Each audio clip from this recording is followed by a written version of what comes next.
किसी भी कंडक्टर का रेसिस्टेंस लेंथ पे डिपेंड करता है और एरिया ऑफ क्रॉस सेक्शन पे डिपेंड करता है, मतलब एरिया पर डिपेंड करता है। जैसा कि आप देख पा रहे हो हमारे पास रेडीमेड एक्सप्रेशन है R equal rho into L by A. Rho यहाँ पे रेसिस्टिविटी है, L length of conductor and A area of cross section, right. अब समझना हमें क्या है, अक्सर बोर्ड में पूछा जाता है कि किसी कंडक्टर का लेंथ को आप डबल कर रहे हो, एरिया को हाफ कर रहे हो, तो आपका न्यू रेसिस्टेंस क्या होगा। तो बहुत इसके लिए बहुत ही शॉर्टकट मेथड बताने वाला हूं, जिसको आप समझिएगा तो आपको ये बात का तो आइडिया जरूर लग जाएगा कि सर ये सबसे आसान तरीका है, ऐसे क्वेश्चन कभी भी आप गलत नहीं कर सकते हैं। तो एक बात आप हमें बताओ, यहां पे R equal rho into L by A है, तो आप हमें जरा बताइए यहां पे रो क्या है। रो आपका रेसिस्टिविटी है, रो आपका रेसिस्टिविटी है, और रेसिस्टिविटी जो होता है बच्चा याद रखिएगा ये आपका कांस्टेंट होता है। तो आप हमें एक बात बताइए, क्या किसी भी वेरिएबल का वैल्यू कांस्टेंट पे डिपेंड करता है? आपका आंसर होना चाहिए सर बिल्कुल नहीं। खुद देखिए कि यहां पर रेसिस्टिविटी कोई ना कोई मटेरियल का कांस्टेंट वैल्यू होगा, तो रेसिस्टेंस क्या इस पर डिपेंड करेगा? बिल्कुल नहीं करेगा। तो कांस्टेंट वैल्यू पर रेसिस्टेंस डिपेंड नहीं करता है। तो क्या इसे हम फाइनली ऐसा लिख सकते हैं, R इक्वल एल बाई ए? हाँ या ना, जल्दी बोलिए। R इक्वल एल बाई ए। अब ये R equal L by A है, ये कहां पे हम अप्लाई करेंगे, इसका क्या मतलब होता है सर, मैं आपको बताना चाहूंगा। जब भी किसी क्वेश्चन में आपसे सवाल कर दे कि किसी कंडक्टर का लेंथ आप डबल कर रहे हो, एरिया को हाफ कर रहे हो, मतलब रेसिस्टेंस आपसे पूछ रहा हो लेंथ और एरिया में रिलेशन लेकर, तो उस केस में आप डायरेक्ट रेडीमेड ये फॉर्मूला अप्लाई कर सकते हो। कैसे? गौर फरमाइएगा। पहले मैं ले लेता हूं, ये रिलेशन किस में हुआ? Relation between length and area. जब लेंथ और एरिया की बात हो तो आप ये फॉर्मूला अप्लाई करिएगा। इस पे क्वेश्चन क्या होगा, गौर फरमाइए। अगर मैं कह रहा हूं कि लेंथ को आप डबल कर रहे हो, लेंथ को डबल कर रहे हो, राइट, एरिया को हाफ कर रहे हो, एरिया को हाफ कर रहे हो, तो एरिया को हाफ कर रहे हैं, तो आपका न्यू रेसिस्टेंस क्या होगा? तो आप हमें बताओ, क्या ऐसा लिख सकते हैं, R इक्वल लेंथ को डबल कर रहे हैं, पहले लेंथ L था, अब डबल करेंगे तो क्या होगा, 2L हो जाएगा। पहले एरिया A था, अब एरिया को क्या कर रहे हैं, हाफ कर रहे हैं, तो A बाई 2 हो जाएगा। अब आप हमें बताइए क्या ये 2 ऊपर चला जाएगा, तो 2 2 जा 4 इंटू एल बाई ए हो जाएगा, यानी R डैश जो हो गया, यानी हमारा न्यू रेसिस्टेंस जो हुआ वो कितना टाइम्स हो गया, 4 टाइम्स हो जाएगा। कब? जब आपसे सवाल में पूछ रहा हो कि किसी कंडक्टर का लेंथ को डबल कर रहे हो और एरिया को हाफ कर रहे हो। बातें समझ में आ रही है? यानी मेरे कहने का यह मतलब होता है बच्चा कि लेंथ और एरिया में जब भी सवाल बोलेगा, लेंथ को वेरी कर रहे हो, एरिया को वेरी कर रहे हो, तो उस केस में सिंपल सी बात है, R equal L by A, that is all. इसमें 3 तरीके से सवाल बनता है। पहला सवाल क्लियर है, R इक्वल एल बाई ए। दूसरा क्या आपसे पूछेगा, गौर फरमाइएगा मैं क्या बताने वाला हूं। दूसरा आपसे पूछेगा कि लेंथ और रेडियस में relation, relation between length and radius.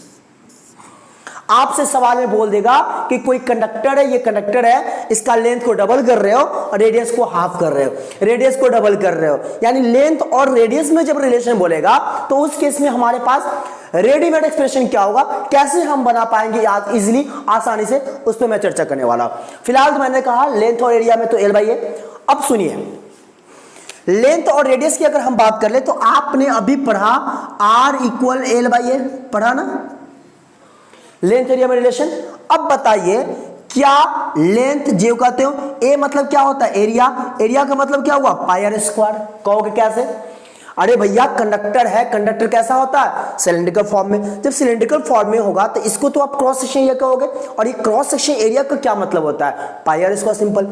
तो मैंने यहां पर लिख दिया पाई आर स्क्वायर। अब आप हमें एक बात बताओ, यहां पर पाई क्या है, कांस्टेंट है, तो अभी मैंने बोला कि जो कांस्टेंट वैल्यू है ना उसको आप डिलीट कर दो, एलिमिनेट कर दो, क्योंकि वेरिएबल का वैल्यू किसी कांस्टेंट पे डिपेंड कतई नहीं करता।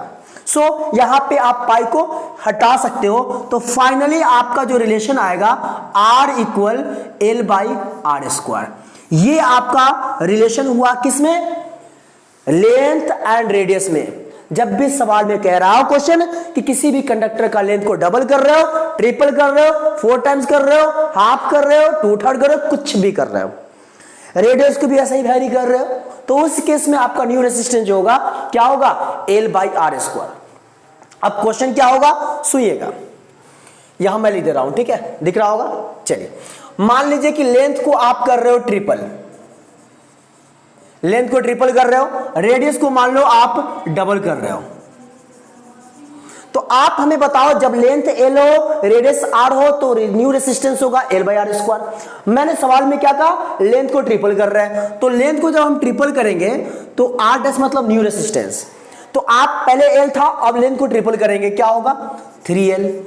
अब रेडियस पहले R था, अब रेडियस को मैं क्या कर रहा हूं? डबल कर रहा हूं, तो रेडियस को जब डबल करेंगे तो यहां पे 2R होगा और यहां स्क्वायर है, तो 2R का स्क्वायर क्या हो जाएगा? 4R square. यानी पता क्या चला बच्चा कि 3/4 into L by R square हो गया, यानी 3/4 हो गया हमारा न्यू रेजिस्टेंस। समझ बात आ रही है? मैं फिर से कहना चाहूंगा, जब भी सवाल में आपसे कह रहा हो कि लेंथ को बढ़ा रहे हैं घटा रहे हैं, रेडियस को बढ़ा रहे हैं घटा रहे हैं, तो आपका न्यू रेजिस्टेंस क्या होगा? सिंपल याद रखना है, R equal L by R square. ये आपका न्यू रेजिस्टेंस का फॉर्मूला हुआ, राइट। किसमें रिलेशन बढ़ेगा? लेंथ और रेडियस में।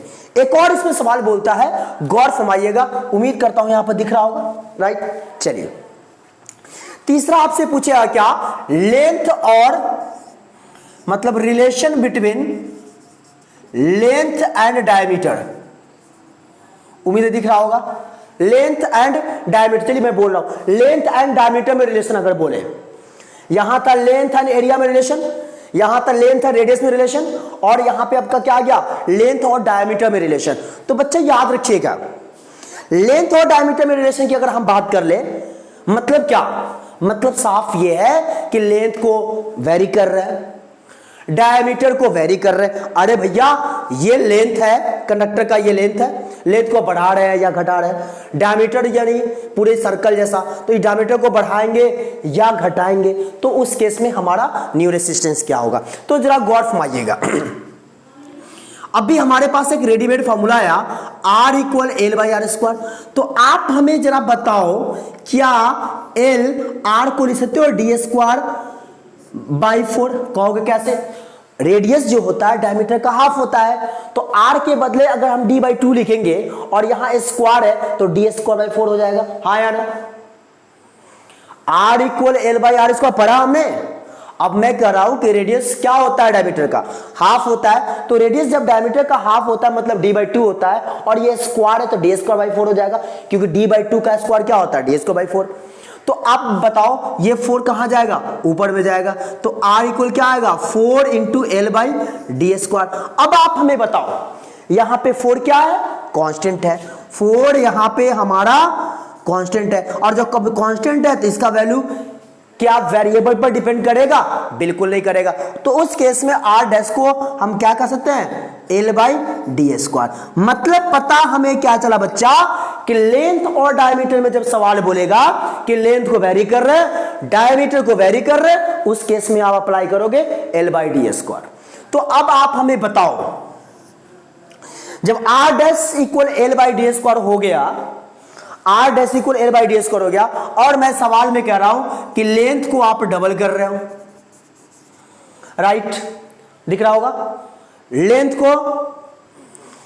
को हमने डबल किया, डायमीटर को मान लो हाफ कर रहे हैं।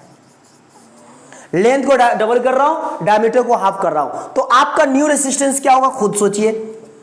लेंथ पहले L था, अब डबल कर रहे हैं, क्या होगा? 2L। डायमीटर पहले D था, हाफ कर रहे हैं, पहले डायमीटर D था, अब हाफ कर रहे हैं, कितना होगा?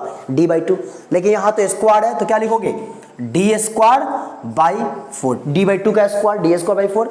4 ऊपर जाएगा, यानी क्या आएगा? 8 into L by D square. मतलब पता क्या चला? ओरिजिनल का यानी पहले का अब जो रेजिस्टेंस होगा क्या होगा? 8 टाइम्स होगा। कब? जब लेंथ को हम डबल करेंगे डायमीटर को हाफ करेंगे। यानी पता हमें क्या चला बच्चा कि लेंथ एरिया में relation L by A, length radius में relation L by R square, length diameter में relation L by D square. इन तीनों में जब आपसे कुछ पूछेगा, मतलब तीनों में कोई सी को वेरी कर रहे हैं, तो उस केस में हमारा न्यू रेसिस्टेंस क्या होगा इस तरीके से। और मैं आपको पते की बात बता दूं, इस बार फाइनल बोर्ड में जो 10 का हुआ था उसमें इस पर बेस्ट सवाल था कि लेंथ को आप वेरी कर रहे हो इतना टाइम से या इतना डिक्रीज कर रहे हो, डायमीटर को इतना टाइम से इंक्रीज कर रहे हो या डिक्रीज कर रहे हो। तो ऐसा सवाल इस बार बोर्ड में पूछा था, समझ रहे बात। तो ये और इस पे सवाल हमेशा हर साल जो है बोर्ड में पूछा ही जाता है, बशर्ते आप थोड़ा सा याद रखिएगा। बच्चे कंफ्यूज करते हैं, लेकिन मैं बहुत ही शॉर्ट तरीके से आराम से प्यार से शिद्दत से बता दिया, ज्यादा कुछ नहीं ध्यान रखना है। बस ध्यान क्या रखना है, लेंथ एरिया में रिलेशन बोलेगा R equal L by A, length और रेडियस में जब बोलेगा तो L by R square, length diameter में जब बोलेगा तो लेंथ L बाई मतलब L बाई डी स्क्वायर। अब इसमें लेंथ को डबल करो, हाफ करो, ट्रिपल करो, व्हाटएवर, फिर डायमीटर को हाफ करो, ट्रिपल करो, व्हाटएवर, रेडियस को कुछ भी करो, एरिया को कुछ भी करो। उस केस में आप ऐसे क्वेश्चन का सवाल इसी फॉर्मूला के तहत, इसी कॉन्सेप्ट को अप्लाई करके आप सॉल्व कर सकते हो। तो उम्मीद करता हूं वीडियो ज्यादा लंबा हो जाएगा, मैं कोशिश करता हूं नहीं करूं, छोटा ही समझाएं, एक टॉपिक पढ़ो लेकिन बशर्ते अच्छे सा पढ़ो, हर बातें हर कॉन्सेप्ट क्लियर होना चाहिए, तभी आपको एग्जाम में किसी तरह का दिक्कत नहीं होगा। कॉन्सेप्ट को बिल्डअप करना है, मेरा मेन ये मोटो है कि आप समझो, मैं समझाने की कोशिश करता हूं, पूरा मैं फुल एफर्ट लगाता हूं कि आप तक सारी बातें अच्छे से समझ में आए। तो उम्मीद करता हूं आज के लिए इतना ही। अगर फिर वही पुरानी बात कह रहा हूं, वीडियो अच्छा लगे तो दोस्तों को शेयर करिए, साथ ही चैनल पर नए हैं तो सब्सक्राइब कर बेल आइकन को प्रेस करिए। Thank you.